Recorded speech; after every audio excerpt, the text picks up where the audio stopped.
Shalom. First and foremost, I want to give all praises, honor, and glory to Yahweh, Bahashim, Yahweh Shai, Bahashim, Rachakodash. Double honors to the apostles of Great Millstone, and peace and salutations to the Akim who are tuning to these videos. Alright, so I just wanted to do a quick video, about the mentality and the trials and tribulations they were about to enter, pertaining to the MOB, because you can see on the news pretty much everything's leading up to if you're not gonna accept the prick and the MOB following up, is we're gonna be ostracized. We're gonna be pretty much deemed as outsiders of this current society. So we're supposed to meditate upon these precepts, and have the fear of the Lord, because with the fear of the Lord, you're gonna have wisdom and knowledge so that you can maneuver through these times. So that you don't waver in the faith. Because in these times, it's gonna be like when Yahweh Shai, he fasted for 40 days and 40 nights. And he was pretty much at his weakest, and that's when Shaitan tempted him. He tried to cut him with scripture, so that he could bow down to him. So we're gonna go through these same trials. Just as our masters, so as the servants are gonna go through these same things. So you're supposed to have the wisdom, knowledge, and understanding, and the fear of the Lord, and that's the treasure. And you're not supposed to, let these fiery darts, hit you.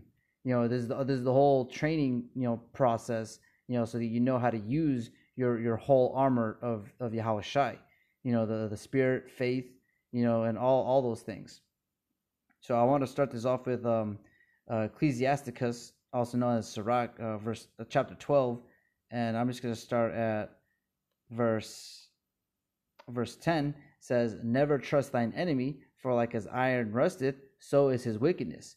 So coming into this ministry, you wake up to out of that Gentile state of mind, and you realize through the Spirit that you are a Hebrew Israelite, which are the so-called Blacks, Latinos, Native Americans, but only the remnant is going to get this. Only the remnant is going to be able to hold on to this wisdom, knowledge, and understanding, and maneuver through it as the hopeful elect is going to.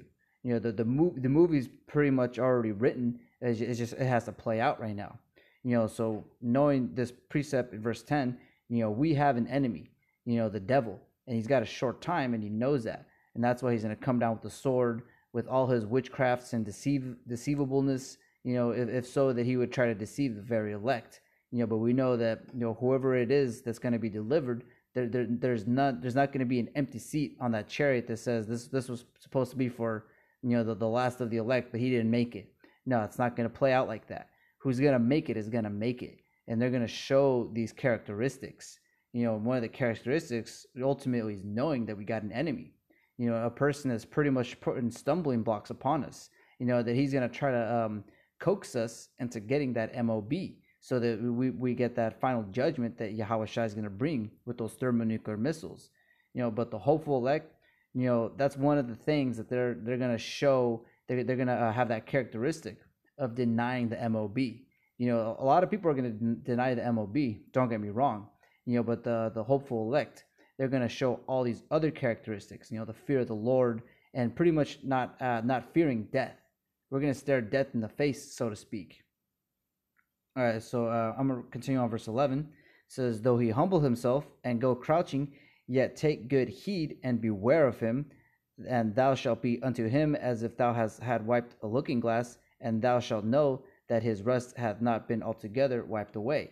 Just letting us know the characteristic of the wicked, Esau, Edom. Even if he humbles himself, tries to give you your job back, gives you opportunities, a free donut, you got to understand that he's actually trying to deceive you, so that you can pretty much fail in this ministry. And if you're striving to be of the hopeful elect, this is a characteristic. It's pretty much like if you're trying to get into a movie, like you're an actor and you're trying to get the part, you're supposed to say every line, properly, and you're supposed to actually like act as those characters. Well, like we're contending for that part, to be of the hopeful elect. We don't know who is who, but when those chariots come, we're gonna know for sure. But we're still gonna continue to work our own salvation and practice these precepts. So I'm verse 13. It says, who will pity a charmer that is bitten with a serpent? So the hopeful elect, they're going to get delivered, and they're not going to listen to the serpent. So we're not going to pity those who are going to listen to it, whatever lies he's going to say. And you can see on the news, even like if Jake goes to any certain jobs, you can see that they're pretty much getting ready to try to make an unrighteous decree so that you can't go to your workplace except you have these certain things. I'm not going to go into them because you pretty much already know the writings on the wall. But the hopeful elect, we're not going to pity the 2/3 who fall into these snares, because they wasted their whole time in folly. But the men of the Lord, the hopeful elect, we've been getting into this word. We're eating the whole roll, and we're practicing daily. All right, so it says, who will pity a charmer that is bitten with a serpent, or any such as come nigh wild beast? So one that goeth to a sinner and is defiled with him in his sins, who will pity? So we're not going to pity, those people who take, the MOB or the jab at that. So we're supposed to, practice these precepts and get ready for that last final go around for Esau coming down with the sword. Because it's written that pretty much 2/3 of the nation of Israel are going to die, and it's going to be at the Lord's house first. It's going to be visited, because only the hopeful elect is going to be delivered. The rest of the people, they're considered Gentiles. All right, so this is Ecclesiasticus 14 verse 10 said, "A wicked eye envieth his bread." Oh, so okay, this isn't the one that I was trying to read. I was trying to read verse 14. Chapter 14 verse 7. It says, "And if he doeth good, he doeth it unwillingly, and at the last he will declare his wickedness." Going into E, because he's trying to coax you into this thing that this is a good thing for you. When it's pretty much obvious, if you got the eye south to see, that everything that he pushes out is poison. You got McDonald's everywhere. It's a cheap meal. You would think that world hunger would be solved. Yet that you eat a French fry from their Franken fries, you're pretty much eating poison, defiled foods. So this guy can't do good, and if he tries to do good, it's because he's getting ready to do some wicked. Well, the scripture says that if they don't do wickedness, then the sleep gets taken away from them at night, meaning that they're restless unless they do something wicked. Because we're speaking about the devil that the Bible speaks of here. He cannot do right. He can only do wrong. He was made to do wrong. All right, so this is another precept. Ecclesiasticus 41 verse 3 says, "Fear not the sentence of death." Because he's going to try to coax us with, all these things with life. Like, oh, I'll give you something that helps you live. Just like how the serpent said to Eve, "Thou shalt not surely die." But so he's going to try to coax us with these things. Like, oh, these things is going to help you go to work. It's going to help you go through traffic or whatever this guy's got planned. We're not supposed to listen to those things, because everything he's going to spit out is death. Because if not, if you don't listen to this guy, it's going to be, or else you won't be able to buy and sell. So that's the thing. That's an indicator letting us know that this is the devil that the Bible speaks of, and the MOB. And I'm not going to speak more into it. Being seasoned with my words.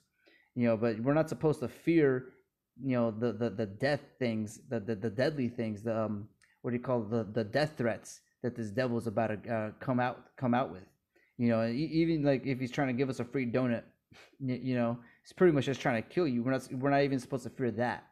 But so he's going to try to coax us with death, because we're not going to be able to function in his society, unless we adhere to his laws, which is taking that MOB. And he's, so we're not supposed to fear death. So how can he win and try to pluck the Lord's elect if we don't fear death? So I'm going to read it again. It says, "Fear not the sentence of death. Remember them that have been before thee, and that come after, for this is the sentence of the love over all flesh." We love, Yahweh Hashem Yahweh Shai. We love these words. We believe them to be faithful and true. And all the disciples, apostles, the followers of Hamashiach, the seers, the judges, the kings, and all the Psalms, they all wanted, to see this last go around. This actual thing, like how it says in the book of Acts, is just, are you gonna, when Yahweh Shai was in the clouds, they asked him, are you now going to, establish the kingdom? And pretty much, it wasn't yet time, but this is the thing that they were looking forward to. We're in some exciting times. All right, so I'm gonna read this in Matthew 10 verse 28. It says, "And fear not them which kill the body." So if Esau comes at us saying, "Oh well, you need to eat 3 times a day, so you got to take this MOB," or whatever BS he's gonna come out with, we're not supposed to fear them who have the ability to come down with the sword, because it's continuing on. It says, "But are not able to kill the soul," because you have to understand that this is a spiritual warfare.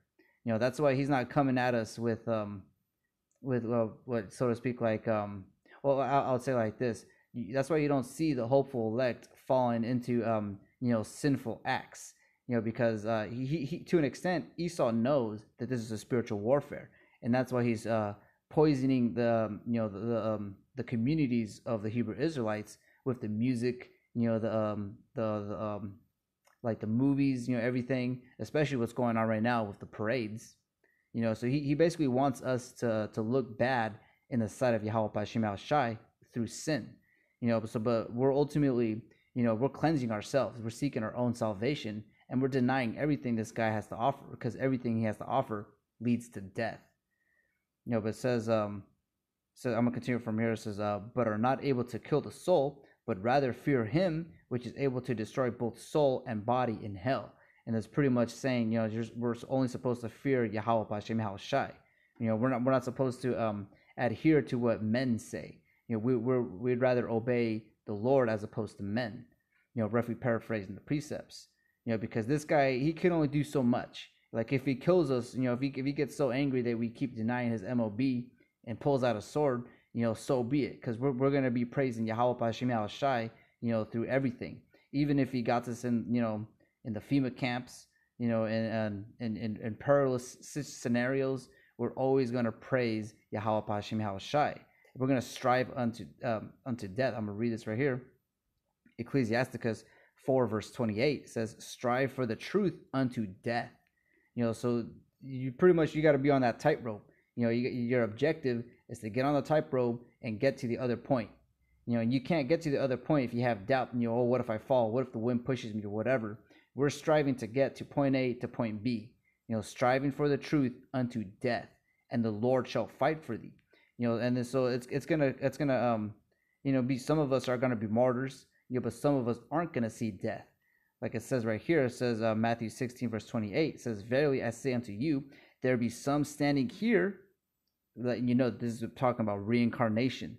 It says, "which shall not taste of death."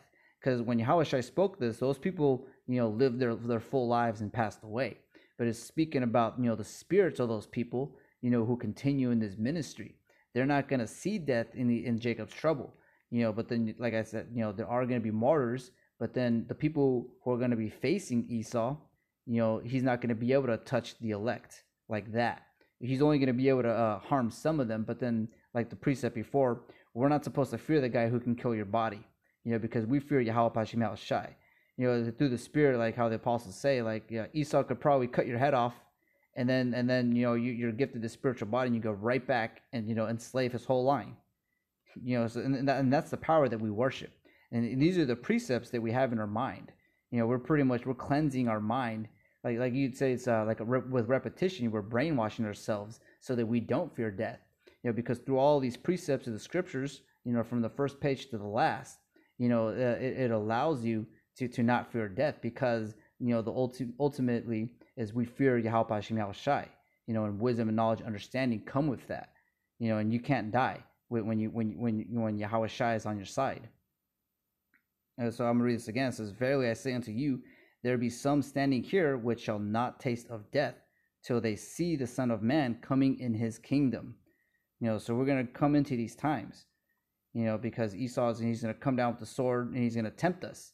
He's going to try to make us, waver in the faith, and sow some seeds of doubt or whatever it is, but ultimately, this is why we've been doing this. We came into this work with few labors. We're seeing, the numbers are coming up. We're seeing E getting closer and closer. You got Jeff Bezos. He's trying to go to space next month. just letting you know is just, what next? Prophecy ultimately. So I'm gonna finish it off with this. This is Revelation 3 verse 10. It says, "Because thou hast kept the word of my patience," and it's going into pretty much the whole book, but then ultimately denying the MOB. It says, "I also will keep thee from the hour of temptation, which shall come upon all the world to try them that dwell upon them." So if you're doing all the things that Yahweh Shai, Yahweh Hashem Yahweh Shai pleases in, then you're pretty much you're showing signs that you're of the hopeful elect. And then and that's what you got to continue to do. And if you fall, you get back up, because that's what the hopeful elect does. And then so verse 11, it says, "Behold, I come quickly, hold that fast which thou hast, that no man take thy crown." So even if we die, we're still going to hold that crown. Well, as scripture says, that our acts follow us through death, because you have to understand reincarnation. You have to understand the picture that I'm trying to say is when Yahweh Shai comes with those chariots, we're going to get those new bodies, and then we're going to enslave the people who are allowed to do these things, who touch the apple of the Most High's eye. We're going to meditate terrors. The Lord is going to put his anger on us so that we can act accordingly. So that's the end of this video. Just letting you know that these are the times that we're coming in. Like at my job, they were speaking about, like how are they going to do it to open up the building again? And I've heard other like sites, like my family members, they're all speaking the same thing. Like all their jobs are pretty much getting ready for that reopening, because on the news they're saying that the masks never worked in the first place. That hydrochloric. Oh, Slakia, I'll say it like this. There was a lot of fake news and disinformation going on last year, but now it's coming out. It's coming out because pretty much E is coming into his next phase, his next agenda steps, his next chess move, so to speak. And we know, once he comes down with that sword, we're that much closer to Yahweh Shai's return. So I want to give all praises, honor, and glory to Yahweh, Bahashim Yahweh Shai, Bahashim Rakakwadash, and Shalom Akim.